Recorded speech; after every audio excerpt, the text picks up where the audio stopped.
এই মুহূর্তে সবথেকে বড় খবর, বিজেপি নেতা ওয়াসিম সরকার তিনি মন্তব্য করেছেন কোরআন নাকি লিখেছে 27 জন শয়তান মিলে, এবং তিনি বলছেন কোরআনে নাকি লেখা রয়েছে যে আপনারা অমুসলিমকে যেখানে দেখবেন সেখানে তাদেরকে পিটিয়ে হত্যা করবেন। হ্যাঁ, এমনই মন্তব্য করেছেন বিজেপি নেতা ওয়াসিম সরকার।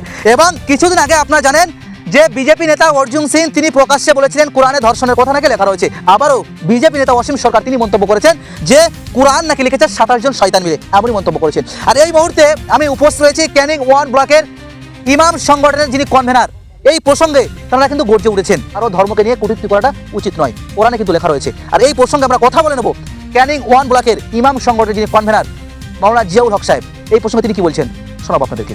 যেটা আদি কোরআন ছিল সে কোরআন বদরের যুদ্ধে পুড়ে ছাই হয়ে যায়, জেনে রাখুন। ইতিহাস আমার কাছে আছে, পিকে হিটলার লেখা ইতিহাস আমার কাছে আছে। এবং তারপরে 27 জনের শয়তানের দল মিলে এই কোরআন লিখেছে, এবং বারে বারে এই কোরআনের মধ্যে এমন এমন জিনিস ঢুকানো হয়েছে, বাচ্চাদের শেখানো হচ্ছে এ মুসলমানগণ অমুসলমানদের যেখানে পাইবে সেখানে বন্দি করিবে, নির্মম ভাবে হত্যা করিবে। কোরআনে লেখা আমার কাছে আছে কোরআন, ওরা চ্যালেঞ্জ করুক, আমার কাছে কোরআন আছে, তাজের কোরআন। ওই কোরআন পাওয়া যায় না গরু না খেলে। 21,000 টাকা বিল হয়েছিল কার্নিভাল নার্সিং হোমে, সেই টাকা আমি দিয়ে বাংলাদেশ থেকে কোরআন কালেকশন করেছি। আমি জানি না সেই কোরআন কার কাছে আছে কিনা। পরিষ্কার লেখা আছে হে মুসলমানগণ অমুসলমানদের যেখানে পাইবে সেখানে বন্দি করিবে, নির্মম ভাবে হত্যা করিবে। এই কোন ধর্মগ্রন্থে, সে হিন্দু ধর্মই হোক, সে মুসলিম ধর্মই হোক, সে খ্রিস্টান ধর্মই হোক, কোন ধর্মগ্রন্থে যদি এই জাতীয় কথা লেখা থাকে আমি সে ধর্মগ্রন্থ ভরে প্রস্তাব করি। সে ধর্মগ্রন্থ আমি যখন তখন পুড়িয়ে ফেলতে পারি, মানবতা বিরোধী সেই ধর্মগ্রন্থ। এইভাবে শিক্ষা দিয়ে আজ বাংলাদেশে হিন্দুদের উপর অত্যাচার করা হচ্ছে, মা বোনদের উপর অত্যাচার করা হচ্ছে। দীপু দাসকে জ্যান্ত পুড়িয়ে মারা হলো। এটা কোনো মানবতার কাজ? এটা কোনো ধর্মের কাজ?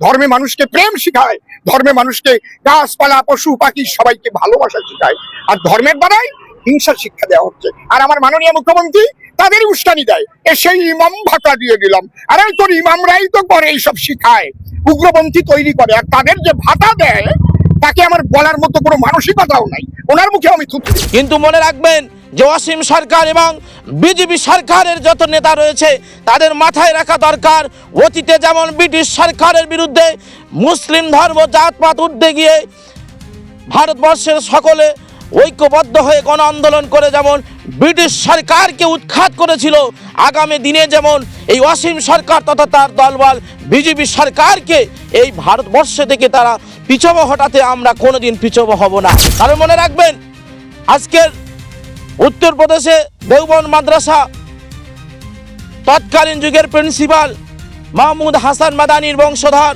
তারা এই ব্রিটিশ সরকারের বিরুদ্ধে আন্দোলন করতে গিয়ে তিনি বলেছিলেন যে আমি যদি মারা যাই, আমার লাশকে যদি তারা পুড়িয়ে দেয়, সেই পোড়া লাশের আগুনের ভিতর থেকে উঠবে আমরা ভারতীয়, আমরা ভারতীয়, আমরা ভারতীয়, তথা আমরা ভারতবর্ষকে আমরা ভালোবাসি।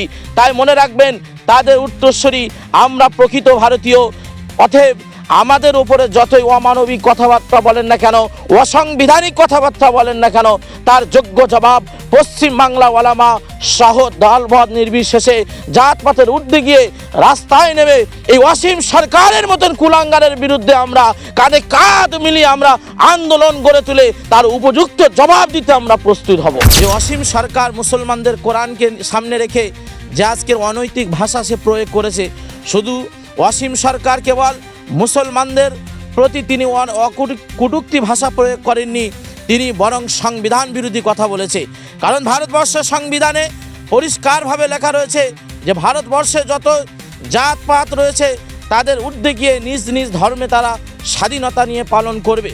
আজকের আমাদের কোরআনকে সামনে নিয়ে তিনি বলছেন যে কোরআনে লেখা রয়েছে যে আজকের অন্য ধর্মের প্রতি আঘাত করা, কিন্তু মাথায় রাখতে হবে কোরআন শরীফে আল্লাহ পাক রব্বুল আলামিন তিনি বলেছেন লাকুম দিনুকুম ওয়ালিয়া দিন, তাদের ধর্ম তাদের কাছে, তোমাদের ধর্ম তোমার কাছে। কারণ আজকের মুসলমানদের নেতা ও রাহবার নবী মুহাম্মদ সাল্লাল্লাহু আলাইহি ওয়াসাল্লাম তিনি বলেছেন ওয়াতুতিমুত তুআমা ওয়া তুকরিউস সালামা, অর্থাৎ তোমরা ক্ষুধার্ত ব্যক্তিকে তোমরা খাদ্য প্রদান করো। আজকে যে ধর্মের খাদ্য প্রদান করার কথা বলা হয়েছে, বস্ত্রহীন ব্যক্তিকে বস্ত্র দেওয়ার কথা বলা হয়েছে, আজকের কেন সেই মুসলিম সম্প্রদায় অন্য ধর্মের উপরে আঘাত করবে? কিন্তু মাথায় রাখতে হবে এই ইসলাম ধর্ম হলো কমপ্লিট জীবন ব্যবস্থা, যে ইসলাম ধর্ম হলো কমপ্লিট জীবন ব্যবস্থার মাধ্যমে মানুষকে সজাগ করাবে, মানবতার শিক্ষা দেবে এবং ইনসানিয়াতের কথা বলবে। আজকের দিনে দাঁড়িয়ে তারা দেখতে পাচ্ছে যে মুসলমানদের পিছনে যদি না লাগা যায় আজকের আমাদের অস্তিত্বকে তারা হরণ করে নেবে। তাই তারা বারে বারে কখনো কোরআনের পিছনে লেগে, কখনো আমাদের নেতা নবী রহবার নবী মুহাম্মদ সাল্লাল্লাহু আলাইহি ওয়াসাল্লামের পিছনে লেগে, আবার কখনো কখনো মাদ্রাসার নামে জঙ্গি কারখানা এমন মন্তব্য করে তারা খবরের শিরোনামে তারা আসতে চলেছে। বর্তমান তো কিছু কিছু রাজনৈতিক নেতা রয়েছে, তারা চেষ্টা করছে ধর্মে ধর্মে বিভেদ লাগিয়ে দিয়ে একে অপরের প্রতি তারা সুশ্রুতি দিয়ে তারা নিজেদের স্বার্থ চরিতার্থ করবার জন্য তাদের নিজেদের চেয়ারে তারা নিজেদের গদিতে তারা নিজের অস্তিত্ব যাতে বহুদিন টিকে থাকে সেই চিন্তা ভাবনা নিয়েছে।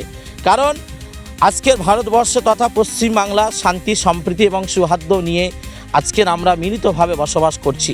কারণ আমরা দেখেছি অতীতে কবি কাজী নজরুল ইসলাম যেমন ভারতবর্ষের যে প্রেমিক দেখিয়েছেন, ভালোবাসা দেখিয়েছেন, এবং বিশ্বকবি রবীন্দ্রনাথ টেগর তিনিও ভালোবাসা দেখিয়েছেন। হিন্দু মুসলমান যে মিলেমিশে আছে এই বিজেপি সরকার এটা চায় না। তারা চায় হিন্দু মুসলিমের ওপরে লাগিয়ে দিয়ে তারা রক্তে হোলি খেলতে চায়। তারা চায় না একজন রাম আর রহিম তারা মিলেমিশে চায়ের দোকানে চা পান করুক। তারা চায় না আব্দুল সাত্তার এবং বিমল তারা মিলেমিশে রাস্তায় তারা গল্প করতে করতে পাড়ার বিভিন্ন চায়ের আড্ডায় বসে থাকবে, এটা তারা চায় না। যদি তারা চায় তাহলে তাদের নিজেদের রাজনৈতিক চেয়ার তারা টলে পড়বে, যার কারণে তারা চাচ্ছে যে বর্তমান সিচুয়েশনে দাঁড়িয়ে যে এদের হিন্দু মুসলিমে যদি লাগানো যায় তাহলে আমাদের রাজনৈতিক কারবারটা খুব ভালো হবে। তবে আমি বাংলার তথা ভারতবর্ষের সকল মানুষকে আমি আহ্বান করব যে অতীতে যেমন আমরা আমাদের পূর্বপুরুষরা মিলেমিশে কাঁধে কাঁধ নিয়ে তারা ছিল, আর বর্তমানে যেন আমরা সেই শান্তি সম্প্রীতি এবং সৌহার্দ্য সামনে রেখে আমরা এই পশ্চিমবাংলায় আমরা থাকি। এবং কোন রাজনৈতিক দল নিজেদের স্বার্থ চরিতার্থ করার জন্য কি নিধান দিচ্ছে, কি মানুষের বিরুদ্ধে সংবিধানের বিরুদ্ধে কথা বলছে, মন্তব্য করছে, এদিকে আমাদের জনগণ আমাদেরকে কান দিলে হবে না, আমাদেরকে সজাগ হতে হবে যাতে আমরা জাতপাতের ঊর্ধ্বে গিয়ে মিলে মিশে আমরা এই ভারতবর্ষ তথা এই বাংলার জমিনে আমরা অতীতে যেমন ছিলাম ভবিষ্যতে আছি, আগামী দিনেও আমরা থাকতে চাই। স্বপ্ন সবাই দেখতে পারে। এপিজে আব্দুল কালাম যিনি ভারতবর্ষের রাষ্ট্রপতি ছিলেন, তিনি বলেছেন যে ঘুমন্ত অবস্থায় যে ব্যক্তি স্বপ্ন দেখে সেটা স্বপ্ন নয়, বাস্তবে যে কাল্পনিকভাবে স্বপ্ন দেখে সেটাই হলো স্বপ্ন। অতএব বিজেপি সরকার তারা ঘুমিয়ে ঘুমিয়ে স্বপ্ন দেখছে ভারতবর্ষটাকে তারা হিন্দু রাষ্ট্র তারা তৈরি করবে। মনে রাখবেন বাবা সাহেব বি আর আম্বেদকর যে সংবিধান রচয়িতা করে গিয়েছে, এই সংবিধানের উপরে নির্ভর করে আজকের কম বেশি 150 কোটি ভারতীয় তাদের নিজেদের জীবন তারা নির্বাহ করে পরিচালনা করছে। আজকে সেই সংবিধানের উপরে বিজেপি সরকার ছাড়া ভারতবর্ষের কোনো দল বলেন, রাজনৈতিক দল বলেন, কোনো ধর্মাবলম্বী মানুষ বলেন এবং ধর্মগুরুরা বলেন, সংবিধানের ওপরে কারোর আঙুল তুলে কথা বলার অধিকার নেই। একমাত্র অধিকার হিসাবে তারা প্রয়োগ করতে চাচ্ছে যে ভারতবর্ষের জমিনটাকে আমরা সংবিধানে উল্টো করে দিয়ে এবং আমাদের হিন্দু রাষ্ট্র আমরা পরিচালনা করব। তবে মনে রাখবেন আপনারা ব্রিটিশ সরকারের থেকে বেশি বেশি আপনারা এদেশে মানুষের প্রতি অমানবিক অত্যাচার করছেন, কিন্তু একদিন আপনাদের পিছনে যখন দেওয়াল ঠেকে যাবে, এই জনগণ যেদিন আপনাদের পিছনে ধাওয়া করবে, আপনারা কিন্তু এই ভারতবর্ষের জমিন থেকে পালানোর কোনো রাস্তা খুঁজে পাবেন না। আমার পরিচয় মাওলানা জিয়াউল হক সাহেব, ক্যানিং 1 ব্লক কনভেনার ইমাম অল ইন্ডিয়া ইমাম অ্যাসোসিয়েশনের, এবং ক্যানিং 1 ব্লক হাটপুকুরিয়া তেঁতুলবেড়িয়া ফাতেমা রাদিয়াল্লাহু আনহা বালিকা মাদ্রাসা ও ছবদা ইসলামিক একাডেমির সম্পাদক।